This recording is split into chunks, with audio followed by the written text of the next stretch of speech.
नमामि संस्कृतम मीमांसा संस्कृत प्लेटफॉर्म पर आप सभी लोगों का हार्दिक अभिनंदन है। दोस्तों, जैसा कि आप सभी को ज्ञात है कि मीमांसा प्लेटफॉर्म पर यूपीएससी संस्कृत ऑप्शनल से संबंधित यह सीरीज प्रारंभ की गई है, जिसका मूल उद्देश्य इस ऑप्शनल के प्रीवियस पेपर्स को सॉल्व करना है। दोस्तों, अब जैसा कि आपको ज्ञात भी होगा कि हम पूर्व के वीडियोस में प्रीवियस पेपर्स को सॉल्व करते आ रहे हैं, जिसमें हमने क्रमशः सन 2022, 2021, 2020 तथा 2019 के प्रश्न पत्रों को हम हल करवा चुके हैं पूर्व के वीडियोस में। आपने इन वीडियोस को नहीं देखा है तो इन वीडियोस को आप जरूर देखिएगा। इनकी प्लेलिस्ट का लिंक आपको डिस्क्रिप्शन बॉक्स में मिल जाएगा, वहां जाकर आप देखिएगा। ठीक है, अभी जो सीरीज चल रही है दोस्तों वो 2018 की चल रही है, जिसमें हमने पूर्व के वीडियोस में पेपर 1 के क्वेश्चन संख्या 4 तक हम हल कर चुके हैं। आज हम प्रश्न संख्या 5 की बात करने वाले हैं, जो कि ऐसे से संबंधित होता है। ठीक है, ये क्वेश्चन 5 ऐसे से संबंधित होता है। आपको संस्कृत भाषा में ये अटेम्प्ट करना होगा।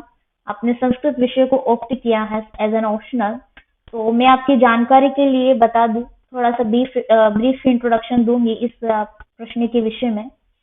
ये प्रश्न चूंकि इसमें 5 उप प्रश्न पूछे जाते हैं आपसे, प्रत्येक प्रश्न का अंकभार जो है 10 अंक का है, जैसा आप स्क्रीन पर देख पा रहे हैं। ठीक है, 10 अंक का है और इसमें कुल 5 प्रश्न है, तो पांचों के पांचों प्रश्न आपको अटेम्प्ट करने होते हैं। और चूंकि ये कंपलसरी है तो आप इसमें से किसी भी एक प्रश्न को स्किप नहीं कर सकते हैं। ठीक है, तो ये 5 प्रश्न जो आप देख रहे हैं ये सारे आपको अटेम्प्ट करने होते हैं। बेशक ये सारे प्रश्न कैसे अटेम्प्ट करने हैं आपकी आंसर राइटिंग प्रैक्टिस के दौरान आपको बताया जाता है। मीमांसा पर सारी क्लासेस इसकी अवेलेबल हैं, किस तरीके से प्रश्न प्रस्तुत करना है ये मैंने बताया भी है। ठीक है, तो इस प्रश्न के विषय के संदर्भ में आपको बताना चाहूंगी, मीमांसा पर एक स्टूडेंट है जिन्होंने अभी 2023 में क्लियर किया है मेंस। उनके विषय में उन्होंने संस्कृत भाषा को इतने अच्छे ढंग से मतलब मजबूत कर लिया है।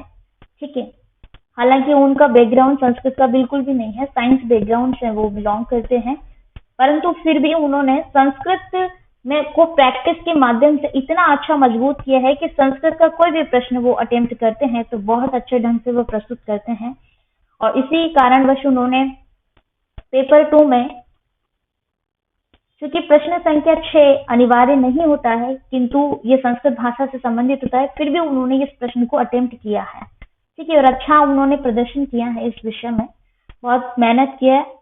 ठीक है, तो ये मैं कहूंगी कि अगर आपका बैकग्राउंड नहीं है फिर भी आप कोई भी प्रश्न जो संस्कृत भाषा से संबंधित है इसमें घबराएंगे नहीं, बिल्कुल भी ये नहीं सोचेंगे, माइंड में भी नहीं लाएंगे कि मेरा बैकग्राउंड नहीं है तो मैं इस प्रश्न को अटेम्प्ट नहीं कर पाऊंगा, तो मैं संस्कृत ऑप्ट नहीं करता हूँ।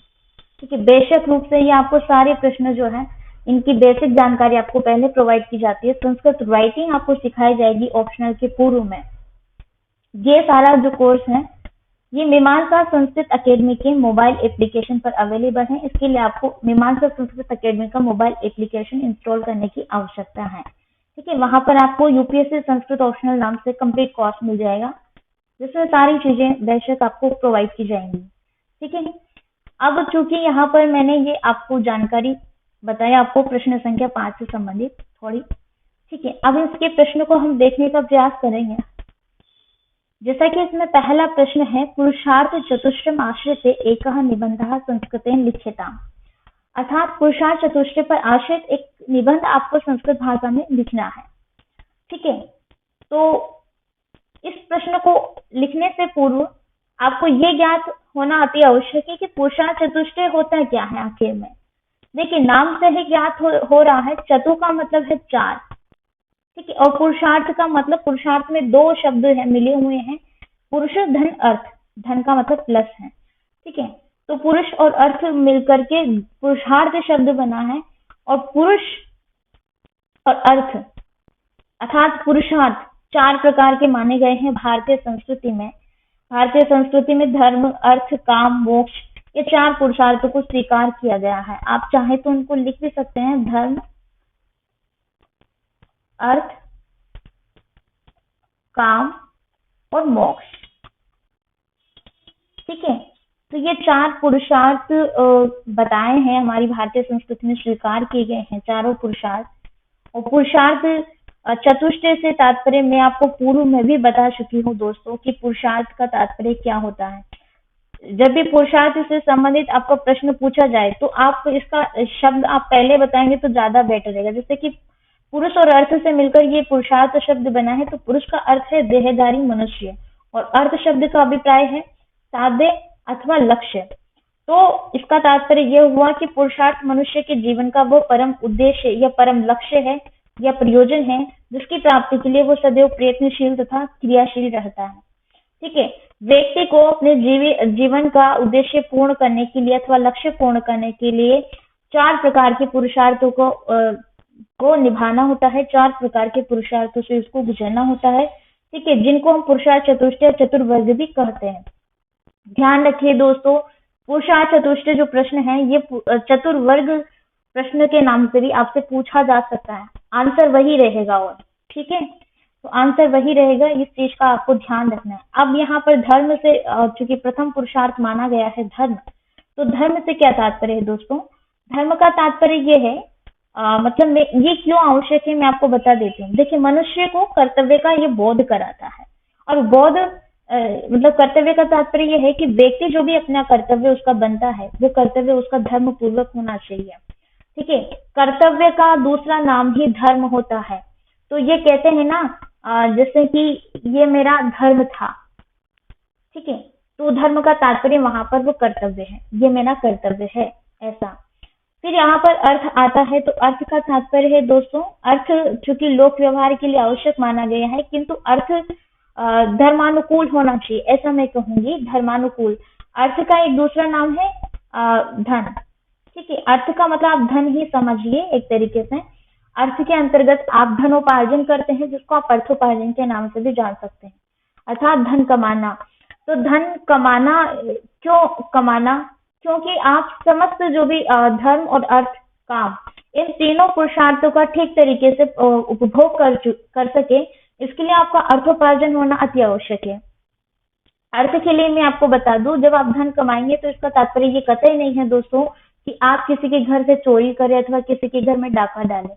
वो वाले अर्थ का उपार्जन करना इसकी श्रेणी में नहीं आता है। यहाँ पर अर्थ भी कैसा हो जो धर्म पूर्वक कमाया गया हो। जैसा मैंने पूर्व में आपको बताया कि कर्तव्य व्यक्ति का धर्म पूर्वक होना चाहिए। ठीक है, क्योंकि धर्म मनुष्य के अपने कर्तव्यों का बोध कराता है। तो धन कमाना भी व्यक्ति का कर्तव्य है पुरुषार्थ के अंतर्गत, परंतु वो धन अर्थात अर्थोपार्जन कैसा होना चाहिए? धर्म पूर्वक होना चाहिए। ठीक है, अर्थात आपकी मेहनत से कमाया गया धन ही अर्थ की श्रेणी में आएगा। अब चूंकि अर्थ का क्या महत्व है और अर्थ क्यों कमाना चाहिए, तो आप जो भी धार्मिक कर्तव्य करते हैं दोस्तों, जैसे कि पाठ पूजा हो गया इत्यादि, तो उसमें जो धार्मिक कर्तव्यों को पूर्ण करने में सामग्री लगेगी तो वो भी धन के बिना तो नहीं आएगी। ठीक है, तो उसके लिए अर्थ आवश्यक है। उसी प्रकार से काम का उपभोग करने के लिए भी अर्थ की आवश्यकता पड़ती है। इसलिए धन कमाना तो एक विशेष पुरुषार्थ बताया गया है। ठीक है, अर्थोपार्जन मतलब बिना अर्थ के तो आप धर्म का भी ठीक तरीके से पालन नहीं कर सकते और काम का भी उपभोग नहीं कर सकते हैं। ये 3 पुरुषार्थों को बड़ा महत्व दिया गया है। चतुर्थ पुरुषार्थ के विषय में भी हम बात करेंगे। ठीक है, अब काम पुरुषार्थ के विषय में बात कर लेते हैं थोड़ा सा। काम पुरुषार्थ, तो काम पुरुषार्थ व्यक्ति जीवन एवं संतान उत्पत्ति के लिए आवश्यक माना गया है।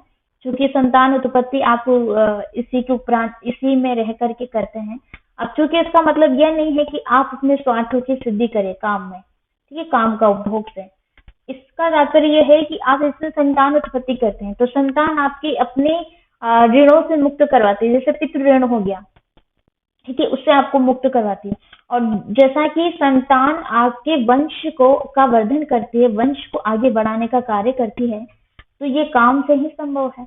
अब चूंकि काम का उपभोग तो आप धन से कर पाएंगे, धन के बिना तो काम का कोई मतलब नहीं है। तो उसके लिए अर्थोपार्जन करना होगा। अर्थ आपको पहले, तो ये क्रमशः आते हैं, धर्म आएगा पहले, फिर अर्थ आएगा, फिर काम आएगा, फिर है मोक्ष। मोक्ष में क्या होगा दोस्तों? इसमें जैसे जन्म मरण अर्थात पुनर्जन्म के चक्र से मुक्ति है तो आवश्यक माना गया है मोक्ष को।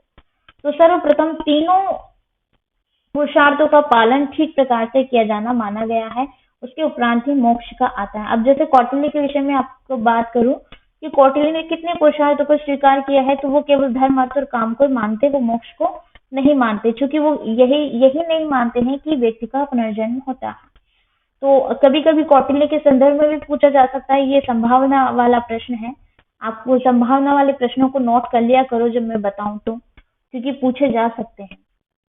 ठीक है, तो यहाँ पर मोक्ष, चूंकि मोक्ष, अब आप मोक्ष का तात्पर्य यह है कि आपका पुनर्जन्म नहीं होता है, फिर आप मुक्त हो जाते हो संसार से, इस मृत्यु लोक से।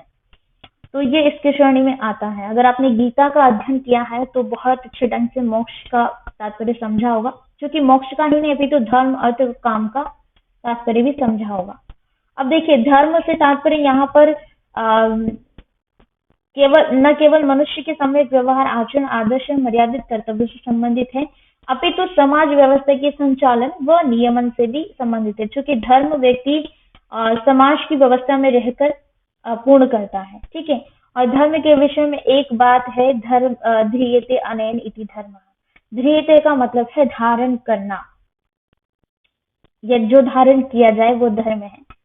ठीक है, तो धारण मतलब समाज की जो भी कर्तव्य हैं, समाज की जो व्यवस्था है उसका संचालन, उसका नियमन, वो उनको धारण करना, या धर्म से संबंधित जो भी कर्तव्य हैं उनको पूर्ण करना। ठीक है, फिर आते हैं हम अर्थ पर। मैं थोड़ा सा फिर बता देती हूँ आपको अर्थ के विषय में। अर्थते सर्वः इति अर्थ, अर्थात अर्थ वह विलासित वस्तु है जिसे प्राप्त करने की चेष्टा मनुष्य करता है, प्रत्येक मनुष्य करता है, और अर्थ बिना अर्थ के चूंकि कुछ संभव भी नहीं है।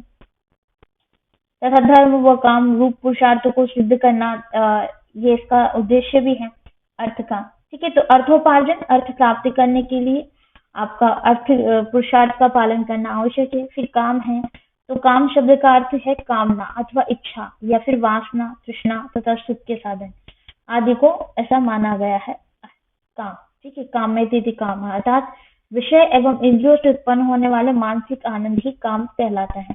किंतु मैं आपको बता देती हूँ, मैंने काम के विषय में आपको पूर्व में बता दिया कि संतान उत्पत्ति इसका एक परम उद्देश्य है, क्योंकि संतान आपके वंश का वर्धन करते, वंश को आगे बढ़ाने का कार्य करती है। फिर आगे मोक्ष, व्यक्ति इन तीनों पुरुषार्थों का उपभोग करके मोक्ष की ओर अग्रसर होता है। ये चतुर्थ पुरुषार्थ है, जिसे अन्य सभी पुरुषार्थों में श्रेष्ठ माना जाता है, क्योंकि मोक्ष शब्द त्यागना अर्थ वाली मुच्च धातु से बना है। इसका उत्पत्ति अर्थ है मुच्यते सर्व दुख बंधने यत्र सह मोक्ष, अर्थात जिस पद को पाकर जीव आध्यात्मिक, आदिदेविक, ठीक है, या आदि भौतिक, तीन प्रकार के दुखों से वो निवृत्त हो जाता है।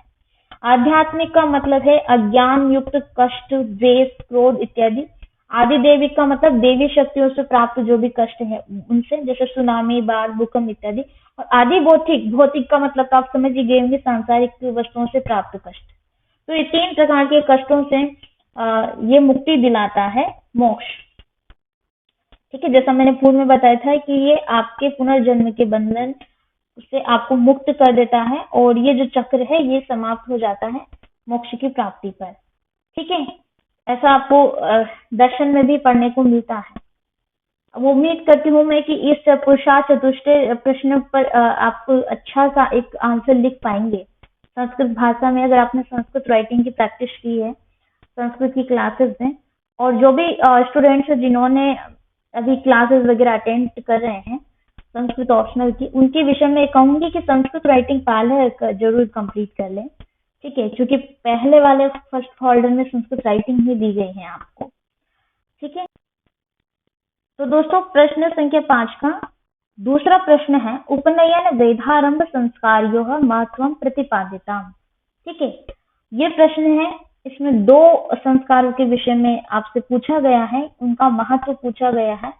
जैसे इसमें पहला संस्कार है उपनयन संस्कार, जो कि 11वें नंबर का है, वेदारंभ इसके बाद का ही है 12वें नंबर का। ठीक है, तो यहाँ पर संस्कार्योः द्विवचन शब्द है, आपको ज्ञात हो तो संस्कार्योः का इसका महत्व बताना, षष्ठी विभक्ति द्विवचन रूप है। तो यहाँ पर 2 संस्कारों के विषय में आपको उसका महत्व बताना है कि ये संस्कार क्या है। तो आप प्रश्न का तात्पर्य समझ ही गए होंगे। अब उपनयन संस्कार के विषय में आप बता सकते हैं कि ये भारतीय समाज में उपनयन संस्कार का महत्व रहा है, सर्वाधिक है।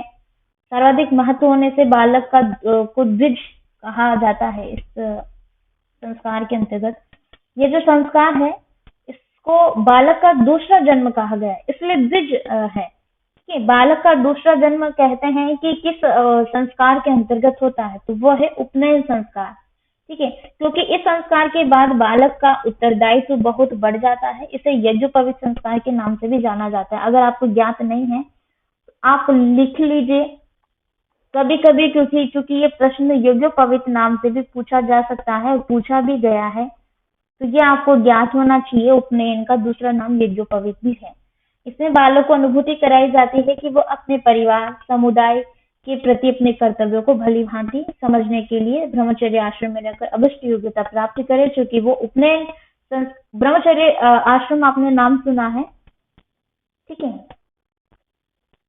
ये ब्रह्मचर्य आश्रम का प्रारंभ इस उपनयन संस्कार से ही होता है। क्योंकि बालक यज्ञोपवीत, यज्ञ का मतलब जो जनेऊ है अपने इसमें शरीर पर धारण करके ब्रह्मचर्य आश्रम में प्रवेश करता है, ये एक विधि है।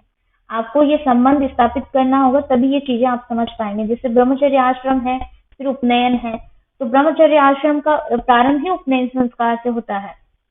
ये ध्यान होना चाहिए ताकि आपके माइंड में चीजें सेट हो जाए एकदम से। ठीक है, अब दूसरा संस्कार है वेदारंभ। तो वेदारंभ संस्कार चूंकि उपनयन संस्कार के ठीक बाद ही आ जाता है, और वेदारंभ का मतलब वेदा अध्ययन, वेद स्वाध्याय संस्कार भी इसको कहा गया है। ये नाम आप ध्यान में रख लीजिएगा, आप लिख लीजिए। जैसे कि वेदारंभ को वेदा अध्ययन,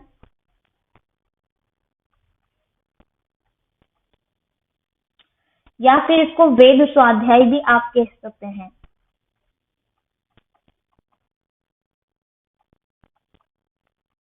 ठीक है, तो इसमें शुरू के आश्रम में रह करके ब्रह्मचारी विधिवत वेदांग दर्शन आदि का अध्ययन करता है।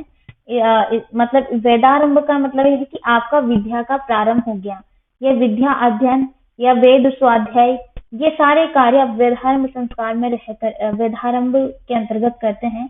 मतलब अपनी वेदों से संबंधित ज्ञान को प्राप्त करते हैं। वेदांग हो गए, दर्शन हो गए, इन सब का ज्ञान आप अर्जित करते हैं वेदारंभ संस्कार के अंतर्गत। ठीक है, तो इनके महत्व क्यों है ये बताना है, इनकी विधि क्या है, किस जैसे कि वेदारंभ संस्कार है तो उपनयन के उपरांत आता है। ये आपको ज्ञात भी होना चाहिए ताकि ये लिख भी सके आप क्यों महत्व है। क्योंकि आप जो अपने भारतीय संस्कृति के वेदांग हैं, दर्शन है, उनका ज्ञान प्राप्त कर सके, उनसे संबंधित जानकारी को आप ध्यान में रखें। ठीक है, उपनयन क्यों प्रारंभ है, क्योंकि व्यक्ति की शिक्षा का प्रारंभ ही पूर्व काल में इस उपनयन संस्कार से होता था। इसीलिए व्यक्ति को इसका द्विज अर्थात मतलब मैं ये कहूँगी द्विज दोबारा जन्म होता है। एक जन्म तो व्यक्ति का माँ के पेट से होता है, वो हो गया। फिर दूसरा जन्म व्यक्ति का तब माना जाता है जब वो शिक्षा के लिए प्रवृत्त होता है, तो वो आपका आता है उपनयन संस्कार के अंतर्गत। क्योंकि ब्रह्मचर्य आश्रम के प्रारंभ में उपनयन संस्कार होता है और वो ब्रह्मचर्य आश्रम में तभी प्रवेश करता है। तो ये दूसरा द्वार होता है, ये दूसरा जन्म होता है व्यक्ति के लिए।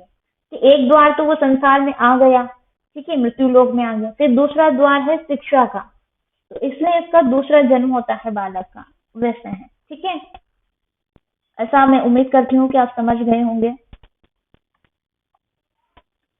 नेक्स्ट प्रश्न है दोस्तों, आश्रम व्यवस्थायाः स्वरूपं महत्वं च निरूप्यताम्। अर्थात आश्रम व्यवस्था का स्वरूप और महत्व आपको निरूपित करना है, अर्थात इसके विषय में आपको बताना है। आश्रम व्यवस्था से संबंधित ये प्रश्न है, इसके स्वरूप के विषय में बताते हुए इसके महत्व में बताना है। अब चूंकि इसके विषय में आपको ज्ञात भी होगा, ये प्रश्न मैं आपको पहले भी सॉल्व करवा चुकी, ऐसा इसमें कोई भी प्रश्न नहीं है जो मैं पहले सॉल्व नहीं करवाई हूँ क्लासेस में या फिर यूट्यूब के लेक्चर्स पर। ठीक है, तो आप देख भी पाएंगे अगर अपने पूर्व के वीडियोस को आप देखते आ रहे होंगे, लेक्चर्स को सुनते आ रहे होंगे। तो अब यहाँ मैं थोड़ा सा ब्रीफ जानकारी आपको दे देती हूँ आश्रम व्यवस्था के विषय में।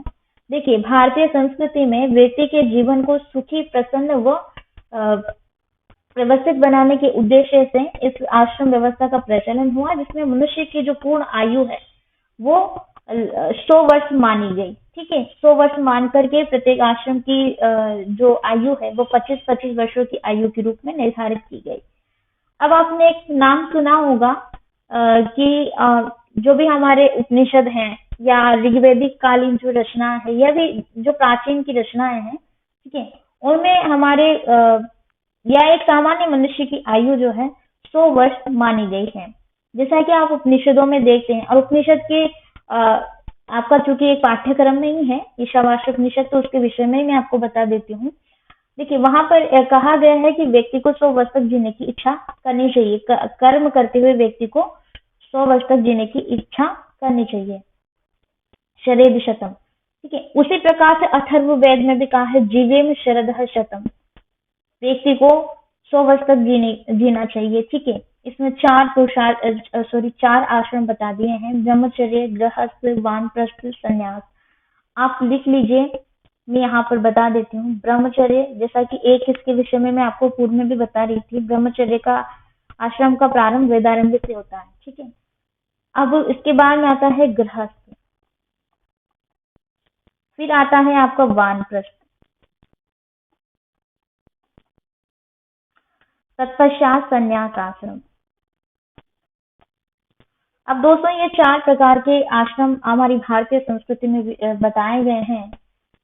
इस ये क्यों महत्व है? देखिए आश्रम व्यवस्था इसलिए बताई है कि एक समाज की व्यवस्था बनी रहे।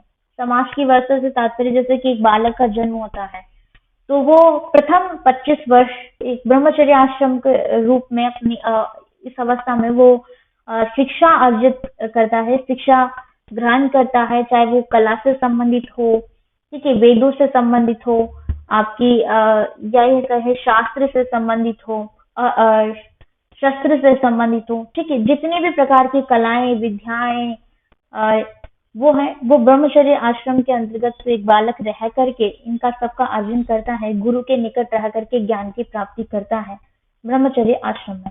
तो ये होती है जन्म से लेकर के 25 वर्ष तक की आयु। इस प्रकार से आता है आपका गृहस्थ आश्रम।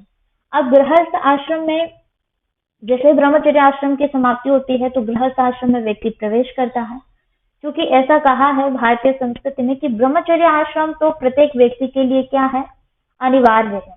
यानी कि आप अपनी इच्छा के अनुसार ऐसा नहीं कर सकते कि मुझे प्रवेश करना है इस आश्रम में तो मैं करूंगा, या मुझे नहीं करना है तो मैं इस आश्रम में नहीं जाऊंगा।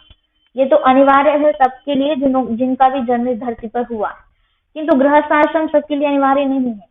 ये व्यक्ति अपनी इच्छा के अनुरूप रह करके इस आश्रम में प्रवेश करता है।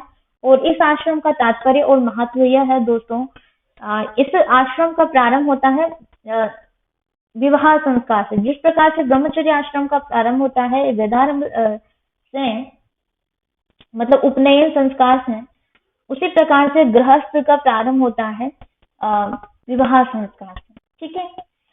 तो इसमें जब व्यक्ति का विवाह हो जाता है 25 वर्ष की आयु उपरांत, जब वो ज्ञान वगैरह प्राप्त करके ब्रह्मचर्य आश्रम से निवृत्त हो जाता है, फिर वो गृहस्थ आश्रम में प्रवेश करता है। तो एक सामान्य व्यक्ति जिसका विवाह हो जाता है लगभग, और एक समाज में उसको प्रतिष्ठा मिलने लगती है, क्योंकि वो धार्मिक कर्तव्यों में, सामाजिक कर्तव्यों में पार्टिसिपेट करने लगता है।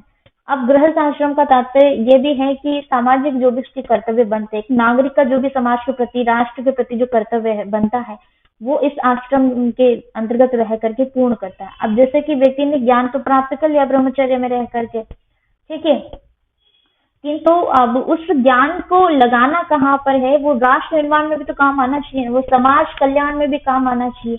तो वो गृहस्थ आश्रम के अंतर्गत रह करके वो सारे कार्य पूर्ण करता है। अब धार्मिक कर्तव्य हो गए व्यक्ति के, तो वो धार्मिक कर्तव्य भी गृहस्थ आश्रम में रह करके अपनी पत्नी, अपनी भार्य के संग पूर्ण करता है। क्योंकि ऐसा माना गया है कि कोई भी पुरुष धार्मिक कर्तव्य करता है तो वो अपूर्ण रहता है, उसको पुण्य प्राप्त नहीं होता है जब तक उसकी पत्नी, ठीक है, धर्म पत्नी उसके साथ में उस धार्मिक कर्तव्य में, धार्मिक कृत्य में साथ नहीं हो, ठीक है, तब तक वो अपूर्ण है।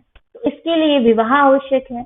अब विवाह आवश्यक है गृहस्थ आश्रम में प्रवेश करने के लिए। तो फिर यहाँ पर एक संतान उत्पत्ति के लिए मैंने बताया है, संतान उत्पत्ति के लिए भी विवाह आवश्यक है, ठीक है। तो गृहस्थ में रहकर के व्यक्ति अपने जो भी ऋण है, पितृ ऋण हो गया इत्यादि से भी मुक्ति प्राप्त करता है, और व्यक्ति अपने वंश का वर्धन भी गृहस्थ आश्रम में रहकर ही कर पाता है, क्योंकि संतान उत्पत्ति होती है, ठीक है। तो संतान ही आपके वंश को आगे बढ़ाने का कार्य करेगी, ये बात है इसमें। तो इसकी अवस्था होती है 25 से लेकर के 50 वर्ष की। फिर आता है वानप्रस्थ। देखिए नाम से ही आपको ज्ञात हो रहा है वानप्रस्थ अर्थात वन की ओर प्रस्थान करना।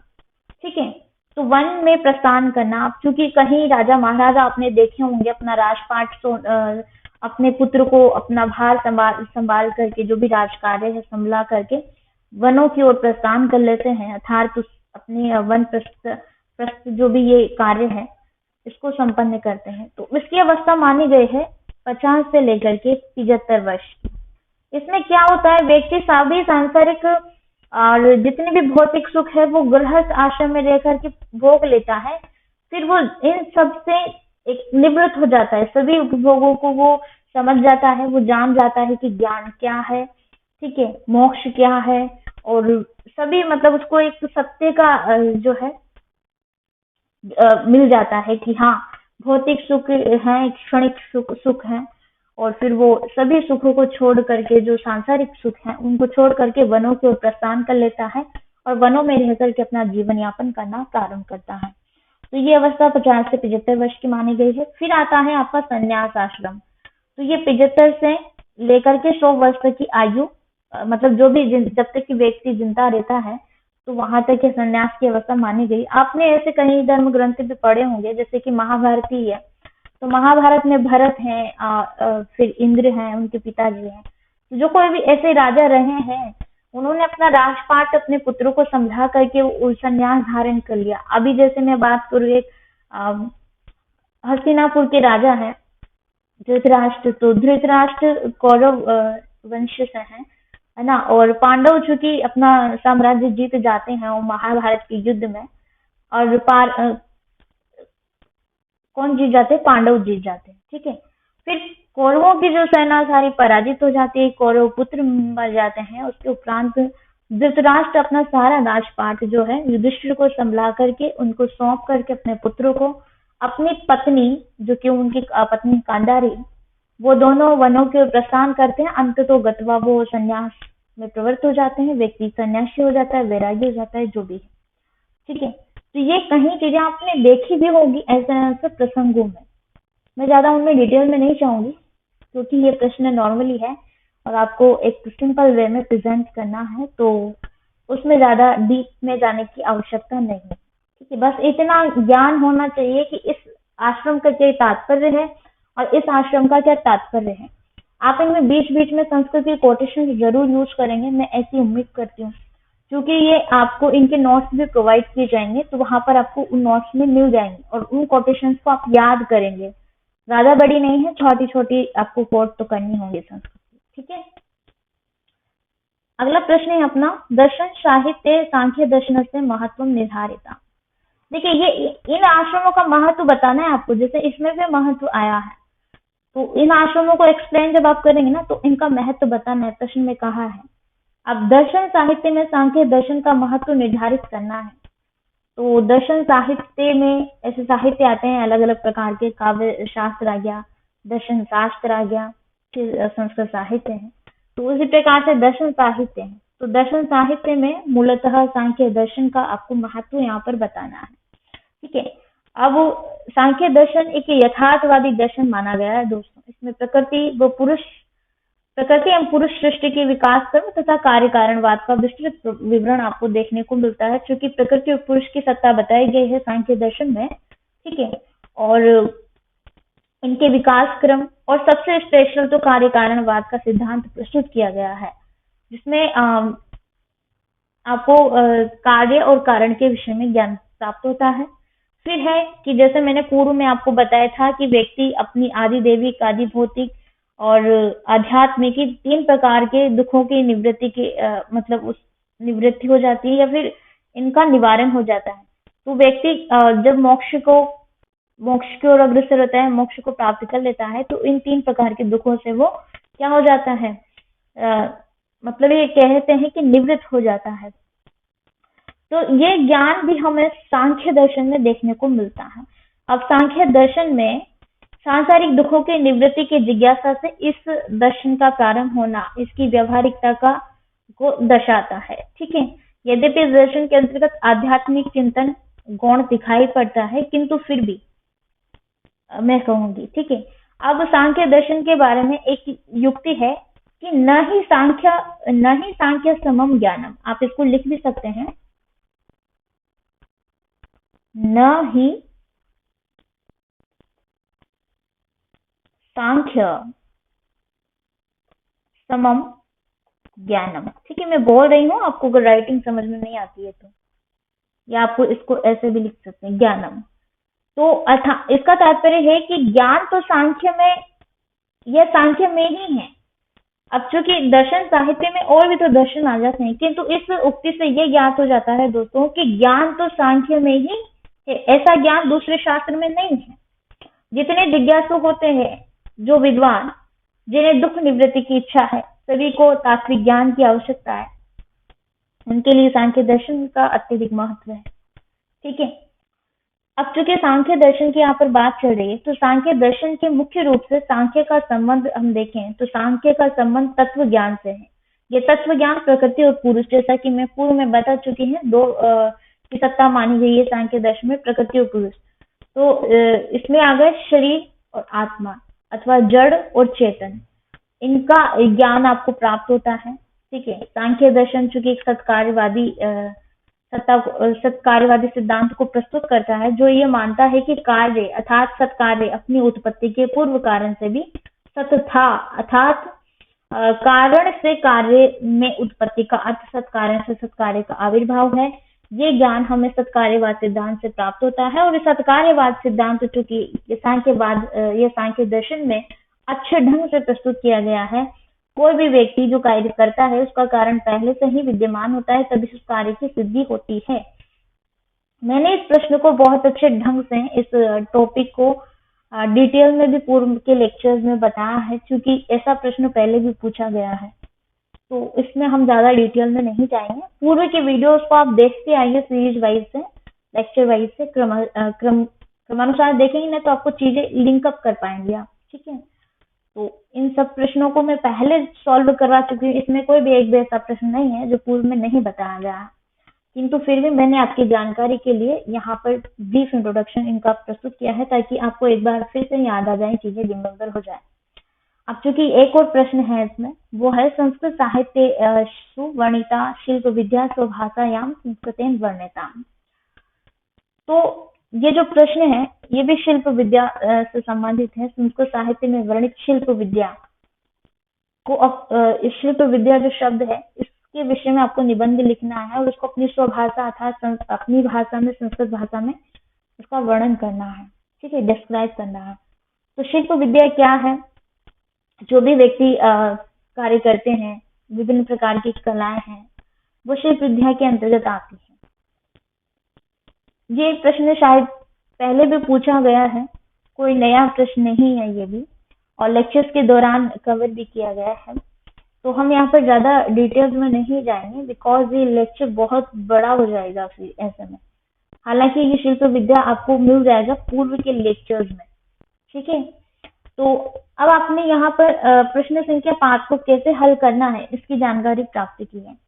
इसके पूर्व मैंने प्रश्न संख्या 4 हल करवाया है, उसका मैं लिंक आपके इसके डिस्क्रिप्शन में दे दूंगी, या फिर आपको आई बटन पर मिल ही जाएगा, ठीक है। तो इन प्रश्नों को आप जरूर लिखने का प्रयास कीजिए, और मैं उम्मीद करती हूँ आप लिखेंगे, क्योंकि आपने लेक्चर को अंततः देखा है। तो यहीं पर मैं अपनी वाणी को विराम देती हूँ। आप सभी लोगों का तहे दिल से शुक्रिया दोस्तों कि आप हमारे साथ में अंततः बने रहें। नमामि संस्कृतम।